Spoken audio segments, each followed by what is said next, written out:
ang buhay guys, oh. Hindi na kailangan pare ko mag-swimming sa iba. Grabe. Wala na yung tilapia. Wala Dito na. na lang. Dito na lang, hanapin mo. Ayan nyo guys, oh. Yung bahay namin guys, oh. Bahay ito ng pare ko. Ha? Ano si pare ko eh? Wala, pumasok na. Sigara ng ano po. Malugang. Oo. Pumasok na ata. Pumasok sila pang umaga. Yung speaker na to ah. Kaya nga tingnan natin kung paano tumaayos tong bahay na to. Grabe yung baha guys, oh. Gandang tubig. Tinidor ko nandito pa kaya. Hindi dito pa. Hindi talaga makontrol ang tubig. Yan. Guys, oh, baha. Bahang-baha. Ito yung maganda yung sa taas. Ay, ito? Oh. Kaya sabi ko, kailangan talagang maayos po eh.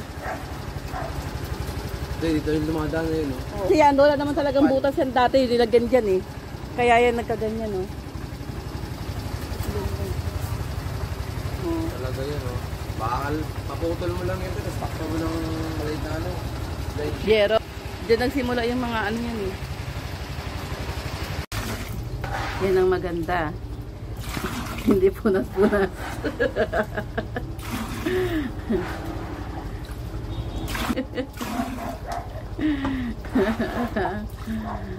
Daspan ng tubig dito sa amin guys, oh. Buti na may isa pa kaming bahay sa kabila na ano, pwede pang matulugan. Ito guys, hindi talaga ito matutulugan guys, oh. Balde-balde na yan guys. Ay, ang hirap ng bahay pag ganito yung tumutulo, hindi mo alam kung saan hahanapin yung tulo. Sa lakas ng ulan talaga magdamag guys, din yung tubig namin dito.